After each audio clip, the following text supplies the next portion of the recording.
किती गेले किती उडून गेला भरारा, आले किती गेले किती उडून गेला भरारा, संपला नाही आणि संपणारे नाही माझ्या शुभाचा दरारा, माझ्या शुभाचा दरारा. इथे सर्वप्रथम महाराष्ट्राच्या मातीचा मानबिंदू स्वराज्य संस्थापक रयतेचे राजे छत्रपती शिवाजी महाराजांना माझा मानाचा मुजरा, माझा मानाचा मुजरा. 19 इथे जमलेल्या माझ्या तमाम शिवभक्तांनो, 19 फेब्रुवारी 1630 या सोन्याच्या दिनी शिवनेरीवर तोफांचा कडकडाट झाला, सनी चौघडे वाजले, साऱ्या आसमंतात आनंदाची उधळण झाली. या थोर दिनी मासाहेब जिजाऊ यांच्या पोटी बाळ शुभाचा जन्म झाला. सह्याद्रीच्या कुशीत एक हिरा चमकला. सर्वप्रथम मला या महाराष्ट्राच्या मातीला प्रणाम करावा असा वाटतो.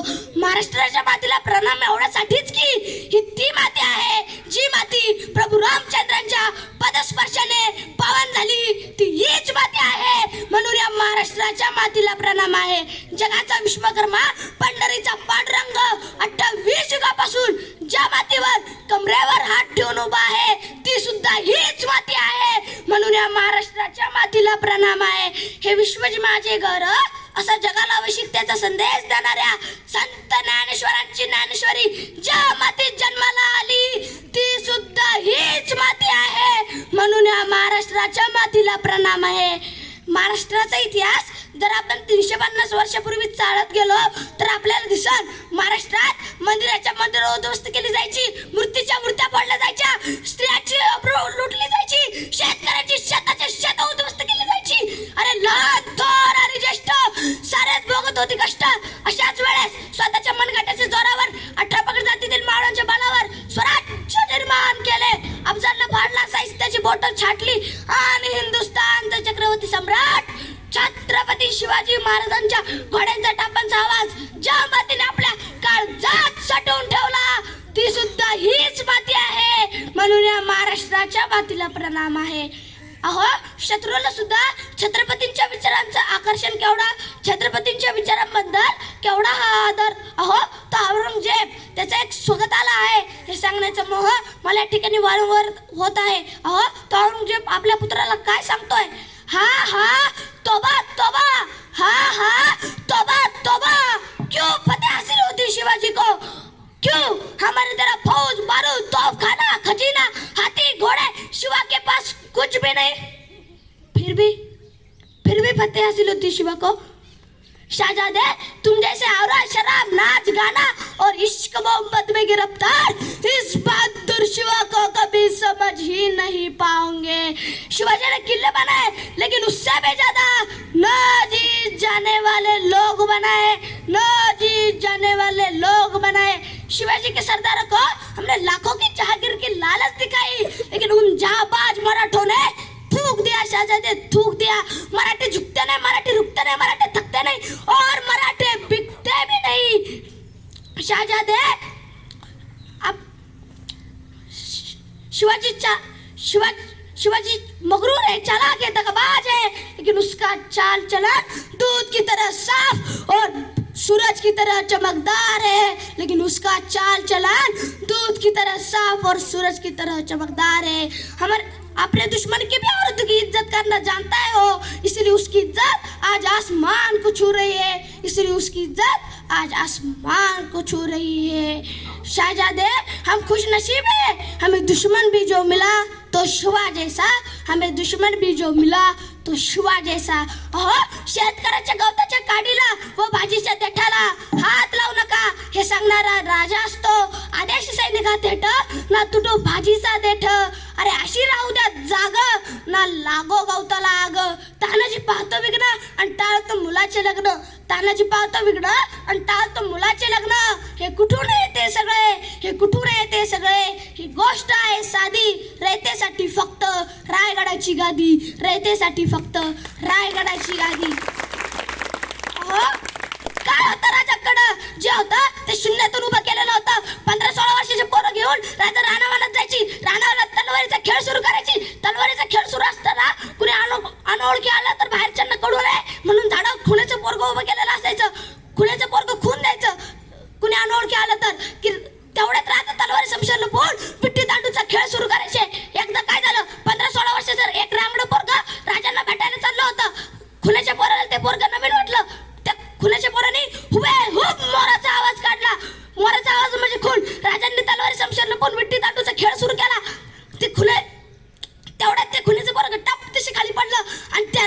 पोराला विचारते, कोण रे गाड्या तू?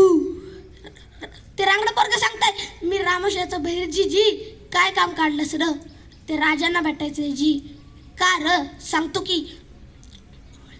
खुनेचं पोरगं राजांकडे गेलं, राजांना म्हणालं, राजा कुणी रामोशाचा बहिर्जी आलाय. राजा म्हणालं, ते आत पाठवून. बहिर्जी आत गेला, राजांना म्हणाला, राजा मला बी घ्या की तुमच्या खेळात. राजा म्हणाला, काय येतं तुला? बहिर्जी म्हणाला, सगळं येतं, तलवारबाजी, शमशेरबाजी, पट्टाबाजी, वेषांतर. तर असं करतो राजा की तुम्ही सुद्धा ओळखायचं नाही जी. राजांना माणूस कामाचा वाटला. राजा म्हणाला, चल लगेच चल, आजपासूनच चल. बहिर्जी म्हणाला, उद्यापासून येतो की जी. राजे म्हणाले, का रे? ते बापाला सांगून यायचं जी. बहिर्जी 5-6 पावलं गेला आणि अचानक काय झालं काय माहिती. बहिर्जी मागं वळाला आणि राजांना म्हणाला, राजा तुम्ही जे खुनेचं पोरगं झाडा उभं केलंय ना, त्याला सांगून ठेवा, ह्या दिवसात मोर ओरडत नाही जी. खुनेच्या पोराला राजांनी सांगितलं आणि राजांनी तिथल्या सर्व गोष्टींचा अभ्यास केला आणि हाच बहिर्जी पुढे जाऊन राजांच्या गुप्तहेर खात्याचा प्रमुख झाला. शिवरायांच्या वाढत्या हालचाली पाहून औरंगजेब सुद्धा चिडला. औरंगजेबाने 6 जून 1674 शिवरायांचा राज्याभिषेक रोखण्यासाठी बहादूर खान या त्याच्या सरदाराला पाठवलं. बहादूर खान हा बहादूर गडावरच होता. बहादूर गडावरून त्याने उत्तरेकडून शिवरायांचा राज्याभिषेक रोखण्याचा खूप प्रयत्न केला, पण शिवरायांचा राज्याभिषेक तो काही रोखू शकला नाही. औरंगजेबाचं त्याला पत्र आलं, अरे तू तिथंच बसून काय करतो? बहादूर खान म्हणाला, हुजूर खुदा की इच्छा थी शिवा छत्रपती हो. खुदा की इच्छा थी शिवा छत्रपती हो.